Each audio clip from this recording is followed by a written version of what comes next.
बिस्मिल्लाहिर्रहमानिर्रहीम। लाखों करोड़ों दुरूदो सलाम मोहम्मद मुस्तफ़ा सल्लल्लाहु अलैहि वसल्लम और आले मोहम्मद पर। मैं हूँ उमर दराज गोंदल। मैं आम तौर पे ऐसी स्पेकुलेशन या ऐसी खबरों पे नहीं जाता कि आपको ये कहा जाए कि जनाब मार्शल लॉ आ गया है, फौज के जो बूट हैं उनकी चाप सुनाई दे रही है। मैं ऐसी बातें आमतौर पे नहीं करता, लेकिन मैं आज आपके सामने ये खबर लाने के ऊपर मजबूर हूं, जो कि आप जानते हैं कि अगले चंद घंटे पाकिस्तान के अंदर बहुत क्रिटिकल है। जो रात गुजरी है उस रात के अंदर भी सुप्रीम कोर्ट के ऊपर कारीवार किया गया। और कारीवार क्या था? कारीवार यह था कि एक जज के एक खत के ऊपर जो इस्टेब्लिशमेंट डिवीजन को लिखा गया पाकिस्तान के अंदर, उन्होंने सुप्रीम कोर्ट के रजिस्ट्रार को तब्दील कर दिया। पहला सवाल यह था कि क्या जस्टिस काजी फायज ईसा साहब को चीफ जस्टिस के होते हुए खत डायरेक्ट हुकूमत को लिखना चाहिए था? क्या हुकूमत को चीफ जस्टिस के अलावा किसी और खत के ऊपर इस तरह से रिएक्ट करना चाहिए था? यानी 5, साढ़े 5, 6 बजे खत जाता है, 8, साढ़े 8, 9 बजे हुकूमत 3-4 घंटों में यूं। तो ये चीजें रात को हमें दिखाई दे रही थी। और उसके बाद अब वो हुकूमत हमदर्दी कार्ड खेल रही है कि हमें सुना नहीं गया और ये है वो। हालांकि वही हुकूमत जो कह रही थी हमें इस बेंच पे एतमाद नहीं है और वो कह रहे थे हम फैसला नहीं सुनेंगे। अब मैं आपको इससे खबर क्या देना चाहता हूं? खबर ये है कि इस वक्त मार्शल लॉ की गूंज है, मार्शल लॉ की हवाएं हैं। ये मैं नहीं कह रहा, फैसले से पहले ये तमाम कोशिशें की जा रही हैं। और ये पाकिस्तान की विफाकी काबीना से कहा गया है। और विफाकी काबीना भी क्या, मुल्क की एक बड़ी पार्टी, चले अब माजी की पार्टी जो भी है, पाकिस्तान पीपल्स पार्टी के चेयरमैन और मुल्क के वजीर खारजा ने शहबाज शरीफ काबीना के रुकन बिलावल जरदारी ने कहा है कि अगर लार्जर बेंच न बना तो आईनी बहरान के बायस मार्शल लॉ लगने का खतरा है। यानी वो कह रहे हैं कि अगर फैसला आ गया तो जाहिर है हुकूमत कह रही है कि हम उस फैसले को नहीं मानेंगे। अगर नहीं मानेंगे तो वो कह रहे हैं कि आईनी बहरान इस हद तक जाएगा कि मुल्क में मार्शल लॉ लग सकता है। और उनके मुताबिक मुल्क की सियासत यरगमाल हो चुकी है और उनका इलेक्शन के इल्तवा पर बनाया गया 9 रुकनी बेंच अब 3 रुकनी रह गया है। बेहतर है इस मामले पर चीफ जस्टिस आइन के मुताबिक एक लार्जर बेंच तश्कील दें।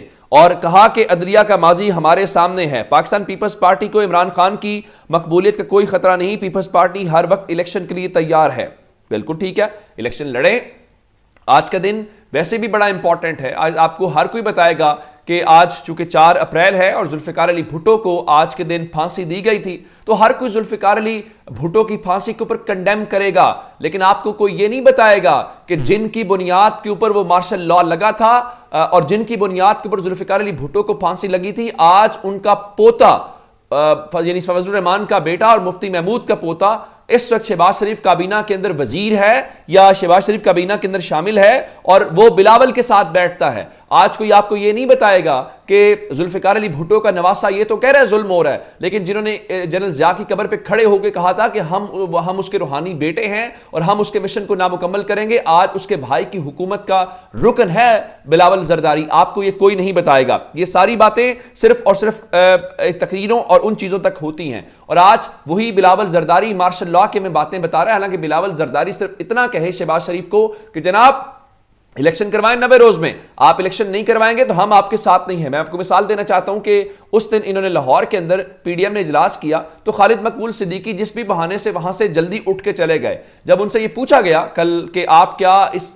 बाइकआउट के अंदर शामिल हैं, उन्होंने कहा जी हमने तो इस्तीफा ही नहीं किया, इस्तीफे की हमने तो इस मामले के ऊपर कोई चीज की नहीं है। अब इस चीज को लेके इसका मतलब यह है कि एमकेएम ने अपने आप को अलग कर लिया और एमकेएम तहरीक इंसाफ से राब्ते में आ रही है। अब ऐसे में पीपल्स पार्टी का क्या मतलब है? आप इसका मतलब है ये कह रहे हैं कि हम इमरान खान को इलेक्शन में नहीं जीतने देंगे चाहे मुल्क में मार्शल लॉ लग जाए, और आप अदलिया को डरा रहे हैं कि जनाब आपने ना किया तो मार्शल लॉ लग जाएगा। इसका मतलब है कि आप मार्शल लॉ लगवाना चाहते हैं, इसलिए आप माहौल बना रहे हैं, आप ये सारा कुछ कर रहे हैं। अदरवाइज पीपल्स पार्टी स्टैंड है, कोई इतना मुश्किल काम नहीं है। अब आते हैं इस बात के ऊपर बड़े इस्तीफे के। इस्लामाबाद से खबरें सारी रात से चल रही हैं। काकड़ फार्मूला, काकड़ फार्मूला क्या था? काकड़ फार्मूला एक आर्मी चीफ के दौर में आया था जिसमें सबको घर जाना पड़ा था। उस इस्तीफे की गूंज है और खबरें इस वक्त आ रही हैं। मैं आपको बता देता हूं कि सुप्रीम कोर्ट के फैसले को नाकाम बनाने के लिए, इलेक्शन कमीशन को नामुकम्मल करने के लिए खबरें यह हैं कि शायद सिकंदर सुल्तान राजा से इस्तीफा दिलवा दिया जाए या वो इस्तीफा दे दें। इससे पहले भी हमने खबरें सुनी लेकिन ऐसा नहीं हुआ। अब भी खबरें हैं लेकिन मैं आपको बता देता हूं कि इसमें होगा कुछ भी नहीं। एक सीनियर जज सुप्रीम कोर्ट का चीफ इलेक्शन कमिश्नर के तौर पे काम करना शुरू कर देगा और उसको वो चीजें होंगी, रुकेगी नहीं। लेकिन बहरहाल वो किसी भी हद तक जाएंगे।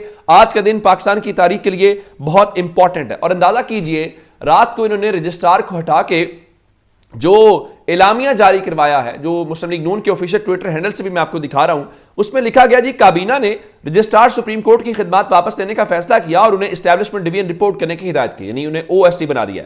अगली लाइन बहुत इंपॉर्टेंट है। विफाकी काबीना ने सदर डॉक्टर आरिफ अलवी से मुतालबा किया कि supreme court practice and procedure act 2023 पर फिलफोर दस्तखत करें ताकि मुल्क को आईनी और सियासी बुहरान से निजात मिल सके। ये कौम को क्या समझते हैं? यानी वो कह रहे हैं कि जो सदर के पास 14 दिन का इख्तियार है वो भी इस्तेमाल ना करें, आप फौरी साइन करें, उसके बाद हम फ्लूज कर दें चीफ जस्टिस को।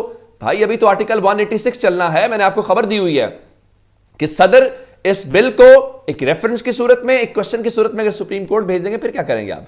तो इनके लिए वो चीजें इतनी आसान है नहीं जितनी ये चलाना चाह रहे हैं। और इनके डर और खौफ का अंदाजा इस बात से लगा लीजिए कि रात को इन्होंने क्या किया कि काबीना का इजलास बुलाया, स्पेशल इजलास हंगामी तौर पे, और डरे इतने हुए हैं आज सुप्रीम कोर्ट के फैसले से कि शहबाज शरीफ ने आज फिर काबीना का इजलास बुला लिया है और 24 घंटों से भी कम वक्त के अंदर ये विफाकी काबीना का दूसरा इजलास होगा। आज दिन 1 बजे पार्लियामेंट हाउस के अंदर बुलाया गया है ये इजलास, और चूंकि सुप्रीम कोर्ट का जो मुमकिन फैसला है उसके ऊपर मुशावरत की जाएगी। अटॉर्नी जनरल और वजीर कानून जो है वो इसके ऊपर ब्रीफ करेंगे। बिल्कुल ठीक है, ऐसा होना भी चाहिए। लेकिन आज के दिन के हवाले से हम सबको सीखना है, और सबको सीखना क्या है कि जनाब जो गैर जमहूरी कुव्वतें हैं उनके रास्ते में रुकावट बननी है और अवाम को हक देना है। आज 4 अप्रैल जुल्फिकार अली भुट्टो जैसा पॉपुलर आदमी इस मुल्क के अंदर मारा गया, इसको मार दिया गया।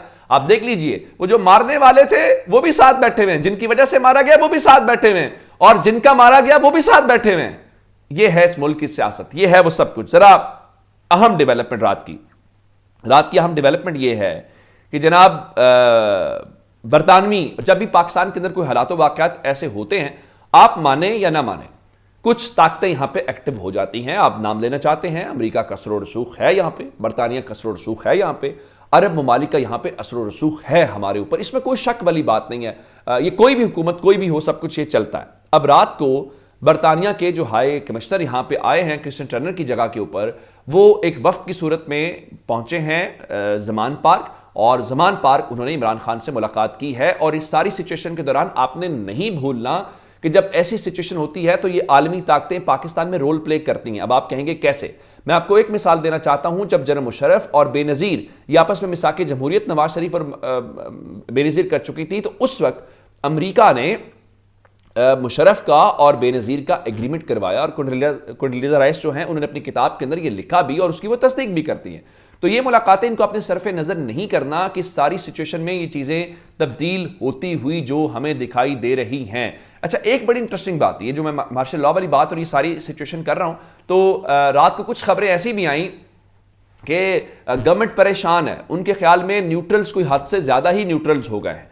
दूसरे नंबर के ऊपर मतीउल्लाह जान के शो में और कहीं बात करते हुए मज़हर अब्बास साहब जो हैं बड़े सीनियर सहाफ़ी हैं, ज़ाहिर है उन्होंने सारा कुछ देखा है, तो मज़हर अब्बास साहब से पूछा गया कि बिलावल कह रहे हैं कि मार्शल लॉ लग सकता है। उन्होंने कहा मेरे लिए ये मसला नहीं है मार्शल लॉ लग सकता है नहीं, मेरे लिए परेशानी ये है कि बिलावल भुट्टो जरदारी जो जुल्फ़िकार अली भुट्टो के निवासे हैं, कहीं वो मार्शल लॉ लगने के ऊपर मिठाइयां ना बांटें कि शुक्र है हमारी जान छूट गई, शुक्र है कि इमरान खान का रास्ता भी रुक गया, अब आपस में बाद में देखा जाएगा। अच्छा, एक और बात है, इमरान खान फिर भी मुल्क में टिक के रहेगा अगर कोई ऐसी सिचुएशन हुई, अल्लाह ना करे कभी ऐसा हो।